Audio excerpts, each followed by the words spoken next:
اللهم صل وسلم وبارك على سيدنا محمد وعلى آله وصحبه وسلم. النهارده بقى هنعمل معاكم حاجة جديدة وحلوة وأول مرة أنزلها على القناة. ده بسميه بقى روتين السعادة، روتين الفرحة، روتين الهنا. بجد بيبقى يوم جميل. تحضيرات رمضان يا جماعة ليها طعم تاني ومختلف، وفرشة رمضان دي ليها طعم تاني ومختلف غير أي يوم تاني.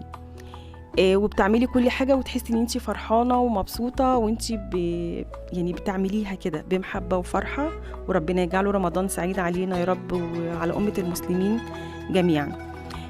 هنا بقى زي ما انتم ما شايفين بقى الشقة، انا فكيت الستاير دي مبدئيا. اول حاجة شفتوا الشقة عاملة ازاي؟ انا فكيت الستاير كلها وغسلتها وخليتها زي الفل اهي. دي طبعا بعد ما غسلتها، وهبدأ بقى ألم كل حاجة بقى اللي على الانتريه واللي على الترابيزات، وأفضي بقى الشقة وكل حاجة مش هخليها إلا لما أغسلها وأخليها زي الفل زي ما انتم ما شايفين كده. بصوا الشقة عاملة ازاي، بس هتشوفوها في الآخر هتبقى عاملة ازاي، فرق فظيع. هنا بقى جبت الزعافة ومسكت الشباك خليته زي الفل. أنا بصراحة بيضت الصالة، هو الريسبشن كله على بعض، بس أنا بيضت الصالة والأوضة دي أنا ما كنتش مبيضاها. فمسكت الشباك بقى كان عليه تراب كتير قوي لاني مش بفتحه كتير عشان بيبقى الستاره على طول قافلاها، لاننا احنا مكشوفين من العماير اللي قصادي وكده، فالشباك ده دايما بيبقى مقفول.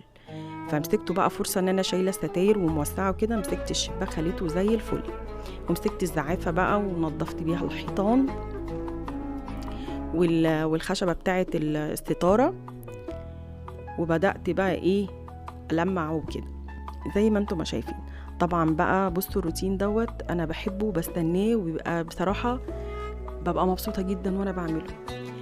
لانه فعلا بجد يعني الايام بتاعت رمضان دي وبهجة رمضان بيبقى ليها طعم تاني خالص مختلف. فانتي بتعملي كل حاجة وانتي مبسوطة وفرحانة غير اي يوم عادي. طبعا احنا مش بنبطل تنظيف وعلى طول ايدينا في الشقة وايدينا في الحاجة، بس بصراحة الفرشة بتاعت رمضان دي مختلفة تماما عن اي ترويقة تانية.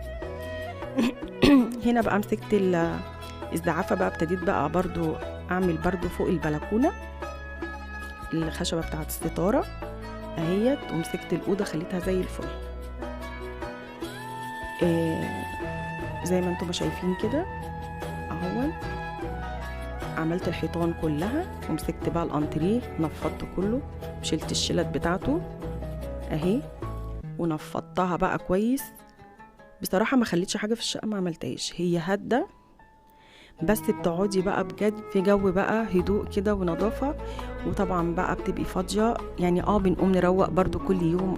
كنا هنروق مثلا السراير كده، بتعملي السجاد بالمكنسة، يعني بتبقى بس كل حاجة انت منظفاها. اذا كان غسيل سيراميك، تنظيف ورا الكنب الانتريه، الشلت بتاعه الانتريه شايلاها، غسله كل حاجه بتبقي غسلاها. فبيبقى الترويق العادي فبيبقى خفيف عليكي والمجهود مش كتير عليكي في رمضان. بالنسبه بقى اللي احنا صايمين وبنتفرغ اكتر كمان للصلاه وقراءه القران، ودي حاجه طبعا كلنا بنعملها، وان شاء الله ربنا يعيننا جميعا عليها ان شاء الله ونداوم عليها. هنا بقى كنست بقى طبعا الريسبشن كله. وهنا بقى مسكت عشان انا طبعا كنت مبيضه الصاله اللي في الريسبشن، مسكت بقى جبت الكلوروكس الالوان، وبحب احط معاه غطا من الدوني بيخلي ريحه الشقه، وكلوروكس الالوان ده سحر في السيراميك.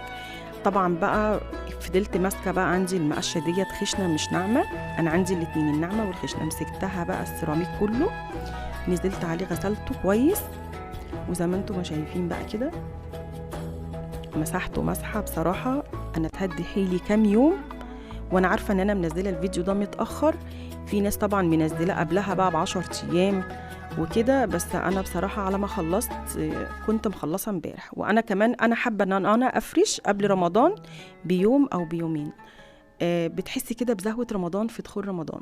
هنا بقى مسكت الستاير ركبتها بعد ما غسلتها وكنست ومسحت.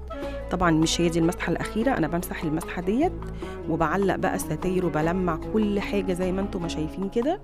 وبعد كده بعد ما علق الستاير ولمع كل حاجة في الشقة، باخد تلميعة تانية للسيراميك، دي بتبقى آخر تلميعة أنا بعملها زي ما انتم ما شايفين بقى كده. ما خليتش حاجة ما لمعتهاش. ويا رب بقى كده يجعله رمضان سعيد علينا، ونصلي بقى على الرسول ونوحد الله ونقول لا إله إلا الله. ويا رب يرحم أمواتنا وأموات المسلمين، وكل واحد مامته موجودة ربنا يا رب يخليها له ويطول في عمرها، لأن هم بجد البركة بتاعتنا اللي في الدنيا. واللي مامته متوفية ربنا يرحمها ويجعل مثواها الجنة يا رب. هنا بقى دي التلميعة الأخيرة، بزق برضو الكنب تاني للمرة التانية وبرجعه تاني، بلمع وراه وبرجعه تاني قبل ما أفرش زي ما انتم ما شايفين كده. أنا بقول لكم بجد، اللي ليه صاحبة واللي ليه حد بيتعلق بيه قوي يا ريت محدش يتعلق بحد قوي بجد، لان انا ليا صاحبه ومش متخيله ان هي مش موجوده معايا اول يوم رمضان، فدي حاجه صعبه. ادعوا لها بالرحمه، ربنا يرحمها ويسامحها ويغفر لها. انا كنت متعلقه بيها جدا جدا جدا فوق ما تتخيلوا، ربنا يرحمها ويسامحها. هنا بقى استعنت باحمد ابني، طبعا طلع هو بقى عشان انا بدوخ لما برجع، يعني لما بطلع على حاجه عاليه على السلم او كده وبرجع دماغي فبيجيني دوخه. استعنت بقى باحمد ابني، ربنا ما يحرمني منه ابدا ويخليه يا رب ويخلي لكم ولادكم جميعا. هو بقى اللي علق لي الستاره اللي هي بتاعه النور دي على الستاره، وساعدني بصراحه في ان انا اعلق الزينه دي. هنا بقى ابتديت ارص كل حاجه زينه رمضان زي ما انتم ما شايفين بقى كده. الحاجات دي انا جايباها، في بعض حاجات كانت موجوده عندي من السنه اللي فاتت بصراحه يعني، وفي حاجات انا كملتها بصراحه، نزلت العتبه وانا كملتها. حبيت برضو في حاجات جبتها جديده، ايوه زي الطبق دوت الهلال والنجمه دي حطيت فيها بقى يميش رمضان. وهنا بقى زي ما انتم ما شايفين بصوا بقى شكل الزينه بعد ما اتعلقت، كان جو بصراحه تحفه. انا سبت النور والله من حلاوه الريسبشن، انا سبته شغال لحد الصبح، وكان بقى جو تحفه وكل حاجه نظيفه وزي القشطه زي ما انتم ما شايفين كده. ده كان فرع نور عندي، كان قديم وانا حطيته كده على الستاره، غير الستاره اللي هي بتاعت الهلال والنجمه ديت اللي بتتحط على الستاره برضو. وده فانوس برضو بيغني كل ما يفصل انا شغله. ودي قدرة فول وفيها الكبشه، بس ما فيهاش فول على فكره هي فاضيه وما فيهاش فول. الفول بقى انا دمسته، خشوا على القناه وشوفوه، كان طعمه حلو جدا وهيعجبكم ان شاء الله. بصوا بقى شكلها حلوة قوي، عجباني، انا كل شويه بقف جنبها اتفرج عليها. يا رب يا رب يجعله رمضان سعيد علينا وعلى امه المسلمين جميعا، ويا رب روتيني يعجبكم وكل واحد بقى يتنشط. ودي بقى البلكونه، انا البلكونه بيضتها بس عشان الفيديو ما يبقاش طويل، انا بصراحه ما جبت، يعني انا مصوراها بصراحه وانا بيضها بس اختصرت شويه في الفيديو. والستاير اللي انا جبتها ومعلقاها دي كانت جديده على السور، ونزلت جبت النجيله دي وانا لمعت البلكونه ومسحتها وفرشتها بالمنظر اللي انتوا شايفينه ده. ويا رب بقى روتيني يعجبكم زي ما انتوا ما شايفين كده. انا عارفه ان انا نزلته متاخر معلش، وان شاء الله يعجبكم. ما تنسونيش بقى في اللايك والشير، والسلام عليكم ورحمه الله وبركاته.